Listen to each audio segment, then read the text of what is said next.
Hey everyone! I'm here on a live today, which I would love to start doing on more Wednesdays. Wednesday's Q&A day, so it's a great time for you to ask questions in the live. Let me know where you're listening from, and if you have any questions about sleep, behavior, etc., I have a great one I'm going to answer today at the end of this chat. But I want to start with this idea of self-compassion. I used to be the kind of person who thought that you either had self-compassion or you didn't, and you were going to go through life however it unfolded using the self-compassion that you had in that moment. But that's not true. Self-compassion is a muscle that you can grow. And wow, it's hard work. I used to be the kind of person who would look in the mirror and say, oh my gosh, my thighs are too big. I need to eat less and go to the gym more. Or I'm seeing some wrinkles here. And the next thing you know, you're like Googling anti-wrinkle cream and just going farther and further down the self-loathing path. If that sounds familiar to you, please chime in. What are some things that come up for you when you think self-compassion is hard? And what are the things you tend to judge yourself on? There's oftentimes spirals that we end up in, right? I need to fix my wrinkles, so I'm going to make an appointment to have my skin done at an esthetician's shop, right? Or I need to have my self changed and shine it up for the world because I'm struggling with how I perceive myself. And I go into all sorts of spirals about things I should or shouldn't have said and what I should and should be doing with my day and my list of things to do that I've checked off.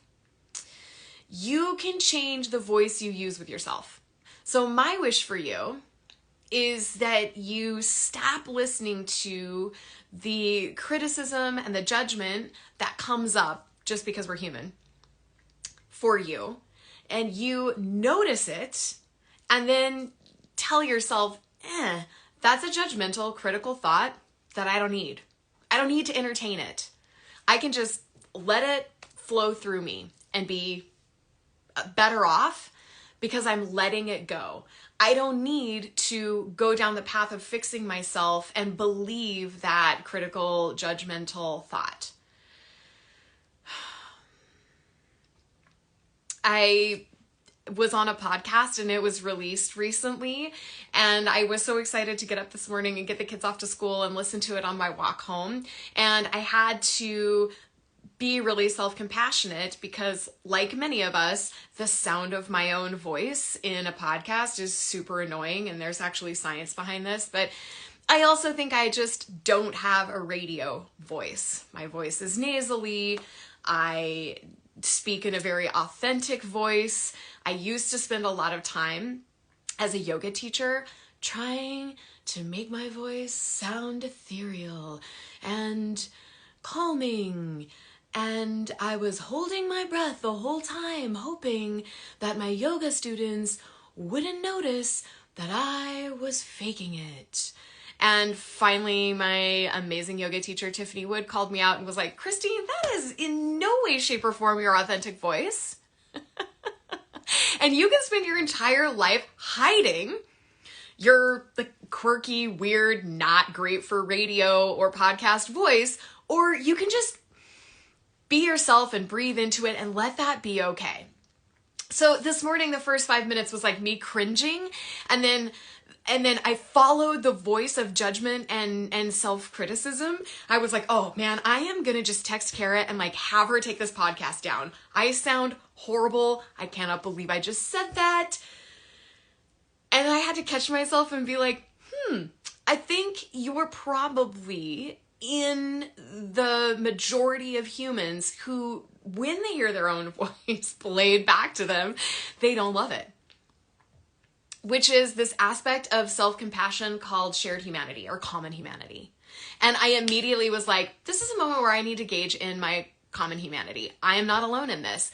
And I can sit with the discomfort of hearing my own cringy voice and how many times I said like and I'm going to let go of that because that's not really important in this moment.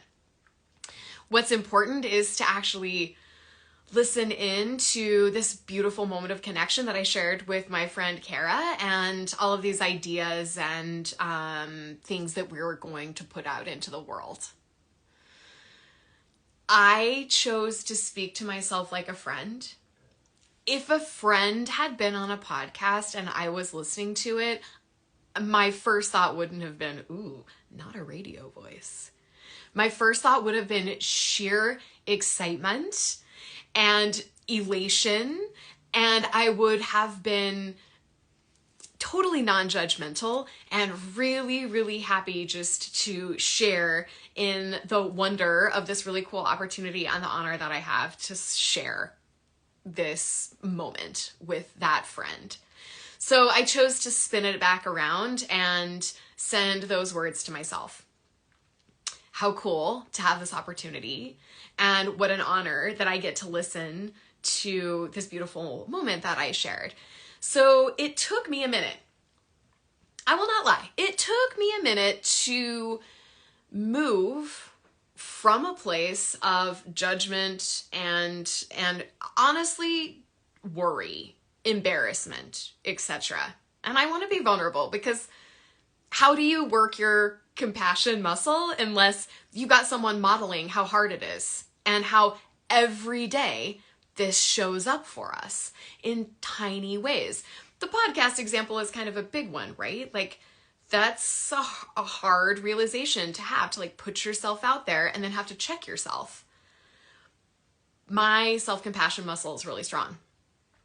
It wasn't when I worked out.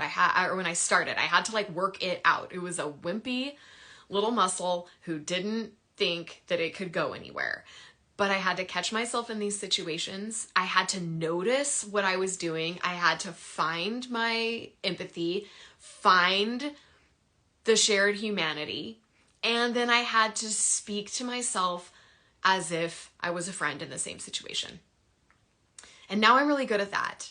So now I can catch myself in really tough situations and spin that around really quickly so that I can move forward in the world doing this over and over again with a really strong foundation of self-compassion. Because I don't need to cancel the podcast. I don't need to call my dermatologist and get in for wrinkle treatments. I don't need to go to the gym for 45 minutes longer and try to pack in cardio and drink more smoothies. That's not what I need. What I need actually is the self-compassion, the self-acceptance, the self-honoring. Honoring where I am, honoring who I am, honoring how I show up in the world, which is authentically and kindly and making mistakes all over the place, right? What comes up for you when you think about your self-compassion muscle? If this is something you're really needing to grow, how are you doing it? It is not easy. I had to set timers for myself, right? And I had to do a lot of work with therapists and in group coaching. That helped a lot, having that accountability, right? So if that's something that you're looking for, I encourage you to reach out. We are starting a new Mindful Parenting Revolution group, and that is a great opportunity to connect with other parents who are doing the work. They're showing up as themselves, and we are modeling for each other what it looks like to have self-compassion and to grow that muscle. Because most places that we go in this society with a super sick and toxic culture is not modeling self-compassion. Advertising agencies certainly aren't. Right? A lot of people are showing us what it looks like to suffer with who you are so that you can buy a product that'll make you look shinier, or in my case, sound better. Is there something I can purchase that will filter my voice to make me sound like I was made for radio? It's an interesting idea. And one that I want you to start noticing more and more of, because the more you notice it, the stronger your muscle will get. your self-compassion muscle. You can grow it. So just knowing that is helpful. You can change, you can grow, and you can show up every day and do the work. Some days are way harder than others when it comes to self-compassion. The days that I'm tired, or the days that I'm struggling through a list of things I don't want to do, those are days that it takes a really long time for me to realize, oh, you're needing self-compassion in this situation, and actually make it happen. But you also can find support for yourself and make that a priority. Okay, end of the hour. Let's see. I don't know that I can see comments here, but if you have any questions, be sure to write them in the comments. I would love to answer them. And if I can't answer them in the live, I'll answer them in the comments later. I did get a really great question from my sweet friend Bethany about how to use when-thens in a time-space continuum situation. So this idea of saying when then is something I talk about a lot because it gives your kiddos a lot of power, and it takes the struggle out of a scenario in which you need your child to help out. For example, when you've got your teeth brushed and your pajamas on, then you can pick a book you want to read to me, or have me read to you, depending on how old your kids are. When then sounds so much better than if you don't brush your teeth and get your pajamas on, we won't have time for a book. That is going to send a kiddo into a tantrum, a spiral. Okay? It oftentimes re-alerts kiddos, and you've got a little angry Tasmanian devil on your hands who feels really threatened by their bedtime. So when you do something, then we can have this special time together, or this reward. Okay? Oftentimes my then is screen time. So my kids come home from school and they say, can we watch a show? Every single day they say this, as if there will be something different that I say. And every single day I say, when you've unpacked your backpacks, you've got your lunchbox in the sink, and you've eaten a snack, then you can watch a show or play a video game. Every single day. Some days they come home and they say, Mom, what's our win then? Because they're learning. Speaking of muscles. When-thens work better when kiddos have time and when you can be patient to wait for them. Sometimes in the bedtime routine, there's 5 to 10 minutes of wiggle room. But if you're getting multiple kids out the door in the morning, or you've got dinner on the table and you need to get kiddos to put their stuff away and wash their hands and come to the table, a when-then might not get them there quick enough. So what I like to use as an alternative to when-thens when there's a time crunch is, would you like to do this all by yourself, or do you need me to do it for you? So can you put your own shoes on and get your coat on and meet me in the car? Or do you want me to put your shoes on for you and your coat on for you and carry you to the car? Most kiddos want to do it by themselves. Do it self, our little friend says, who comes over on Thursday mornings. Or no, she says, me do. My kids said, do it self. She says, me do, which is adorable. If you have a kiddo who's in a good place, it's going to be a me do, right? Because they don't want you putting their shoes on and putting their coat on and carrying them off to the car. They want to be responsible, cooperative, and independent. So maybe that's the big picture here that I want to remind you. Your kids they have an inherent, intrinsic desire to be independent, cooperative, and responsible for themselves. How can you harness that? You can harness that. One great way I've found is to offer to help them, right? You can do it yourself, or I can help you. It's happening now. Which one do you choose? And then I want you to give them like 10 seconds. So take 3 breaths while you wait for them to think and decide. Okay. Now, if it's a day where they just can't do it themselves, then you're going to need to help them get their shoes on, their coat on, and get them to the car. You need to show them, we got to get somewhere on time, and I'm really going to honor being on time, so I'm going to help you. Looks like you can't do it on your own. I'm going to help you. Move them to the car. The next day this comes up for you, they're going to think, do I really want help, or do I want to me do? And if they trust that they have the time and the space and the capability and the appreciation and the patience from you, then they are going to be as independent and responsible for themselves as possible. If they're struggling, if they're tired, if they're annoyed by something else, or was a big one in our house, if they're picking up on your frustration and worry about being late, it's going to be harder for them to be independent. So trust them, trust you're going to get there on time, trust that you are in the driver's seat of either situation. Either they're going to take responsibility or you're going to kindly help them and get to the car on time and pull this whole thing together, right? Sometimes I think that giving your kids the power to do it themselves is worrisome for us because we don't know if they're going to do it well or as fast as we might like. And so we tend to over control the situation. I oftentimes just like to throw out the you can do it yourself or I can do it for you, and then give them some space. I might go to the car myself, turn it on and get it warmed up.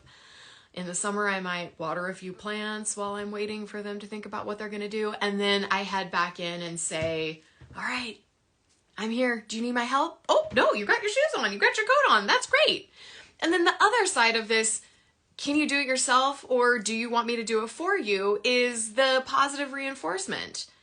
You love getting your own coat on. You love getting your own shoes on. You can take care of yourself in so many ways. How cool is that? High five.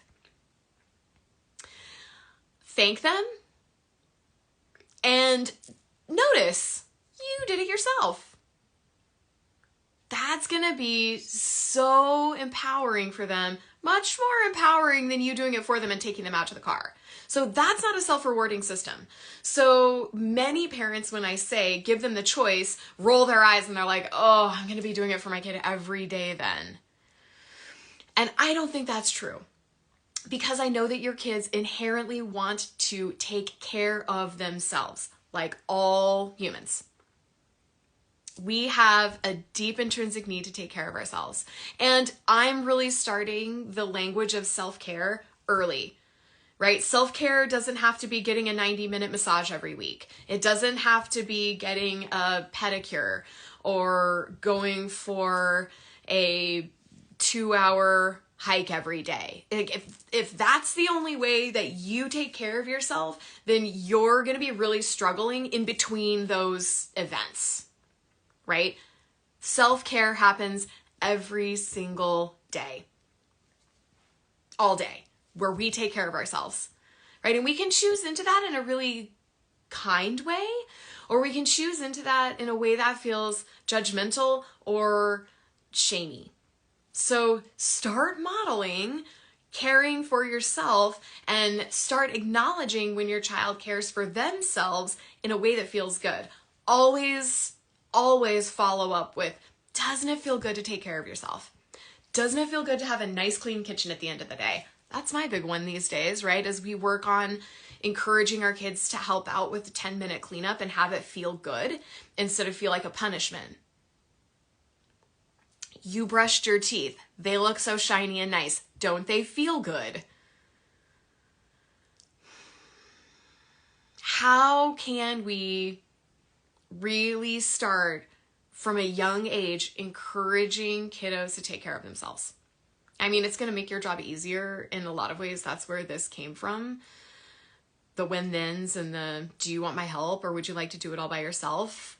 It came from this idea, we need to help parents get out the door and make it to the doctor on time. But the longer I do this mindful parenting education, the more I'm really talking to the child who I want to grow up in this world and love taking care of themselves and not put themselves second. So the little tasks we do to take care of themselves grows into social, emotional, intellectual, physical needs identification. I'm a healthy human being because I can identify what I need and take care of myself. And many of us did not make a direct correlation between the work we do to care for ourselves on a day-to-day basis and how that directly impacts our well-being.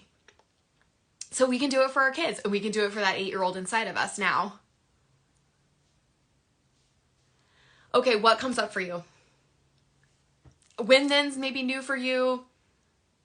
Can you do it yourself, or do you want me to do it for you? Maybe new for you. If it is, I love introducing these ideas to parents and then saying like, okay, what are the hardest times of your day?